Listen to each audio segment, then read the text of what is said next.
How's it going, everyone? My name is Jay and welcome back to another next gen video. Today I'll be doing a deck profile on the Zoe Abomination Princess deck, also known as the Abomination deck. Now this deck is not as fast as the Cascades deck. However, this deck allows you to set up your board. If you like that strategic gameplay, this deck is for you.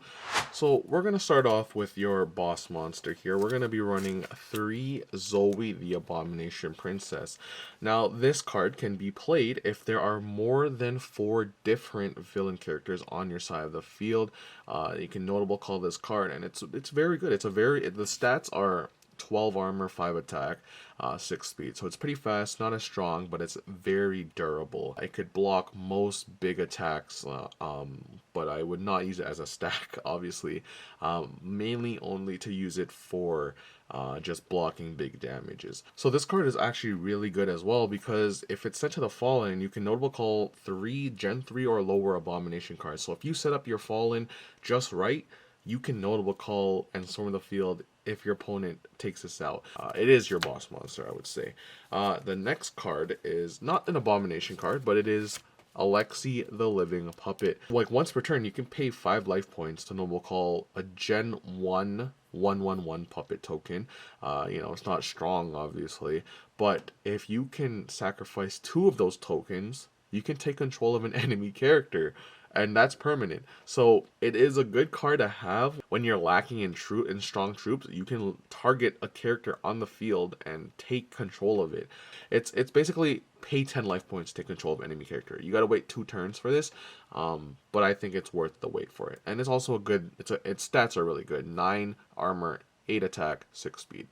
The last card is Pyrax. I'm only going to run 1 because I don't really like burning my deck. It's good if I want to burn my opponents, but it's not really good for mine.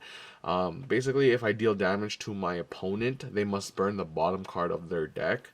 It's a good way to troll them for a bit, and then every card that's burned, he gains 1+1 attack. However, the only problem here is that any units do not move up into the battle area are burned instead.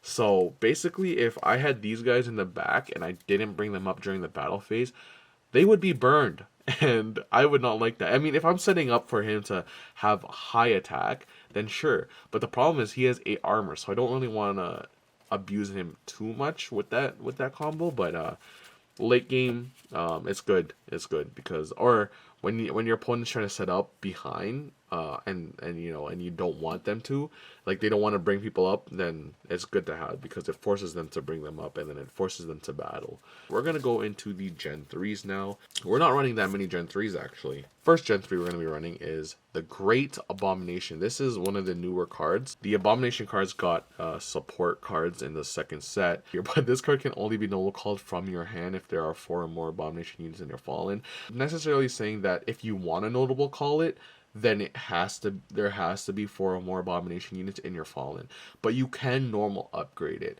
And so once per turn, you can detach an upgraded unit beneath the card to target 1 Gen 3 or lower Abomination unit from your Fallen and notable call it to your side of the field. So basically, this card is a great way of getting more Abomination cards onto your field, and having like a strong board, and also when it falls, you can deal 4 damage to any target. So it's a strong card. 7 armor, 7 attack, 4 speed.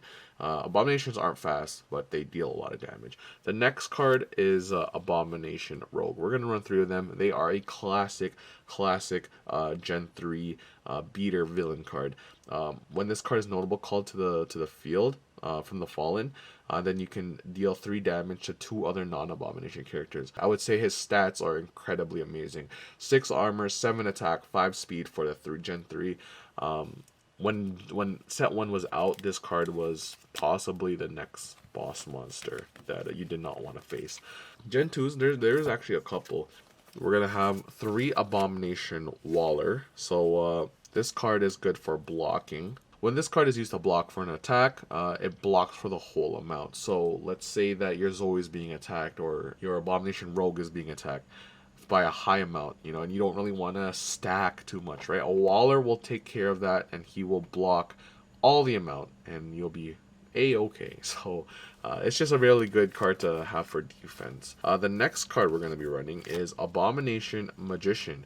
This card is actually quite the troll, I guess. Once per turn, if your life points are lower than your opponent's, you can discard one card to target a fallen villain unit and banish it. If this card falls, then we'll call that unit. So basically, so let's say you're at 29 life points and then your opponent's at 35 still. Basically, you are discarding one card which sets up your fallen, and then you can target a fallen villain unit and banish it. Let's say you're gonna target Zoe, who's in the fallen, and you're gonna banish her using this guy's effect. Now, once this card falls, and you can say this card can fall through like a KO or being destroyed, but if he falls and is sent to the fallen, this card is notable called. So you see how like good that card can be, because it allows you to set up with big boss monsters. Now, essentially, you're not always gonna have your graveyard set up when you're playing your Gen 2s, but late game, this card can create big comebacks. The last Gen 2 we're gonna have is Abomination Knight. This card is just another troll card. Basically, when this card is played, both players must discard their whole hand and then draw the same exact amount. It's like card destruction. Like, it's so good because if your opponent is setting up and he's building his hand, you can crush it all down. Like, if he's saving a card, let's say, right? Like, you can tell he's saving a card in his hand. You could play that card and literally just ruin his whole combo. But yeah, it's a good way to reset the hands and allow you to rethink different opportunities. So next we're going to be running into the Gen 1s. So this is going to be a little surprising. We're going to be running one Winter Viper. Now this card is actually good because you can discard the top card of your deck and notable call that card. Not only does it set up your graveyard or your fallen, you get a free notable call first turn. So winters and abominations are really good. I want to try making a winter abomination deck, but that's going to be in the future. Next we're going to be running Abomination Fighter. Now this card plus another card that I will be showing, which is Abomination Blade, is the perfect combo to have your first two cards, like your first swarm, I guess. So Abomination Fighter allows you to add a villain unit from your deck and add it to the fallen. Now, let's say you bring Abomination Blade, and his effect is if this card was discarded through a villain effect, notable call it to the field. So sending it from the deck to the fallen would that necessarily mean discarding it from your deck to the fallen. Many people like to see it differently, but that's essentially how this combo would be played. Now, if I can be convinced that it's not really it, then I'll take the L for that one. But that's necessarily the combo that we've been running, and these two make a great pair. Also, may have slow speeds. Both have slow speeds, but their attack is incredible damage for a Gen 1. They may be weak and slow, but their attacks are just incredible damage, and lots of people don't really want to sacrifice their characters just to kill like a strong Gen 1. Next, we're going to be running 3 Abomination Cyclops. This is basically your effect veilers. This just basically negates the effect of a hero character. Next card is Abomination Warrior. It's good when you have a Zoe and then you bring him back and then you can just have some draw power. Not the strongest, but he's pretty good. So that is it for the characters. We will now go into the essential cards. There are a lot of caster cards here.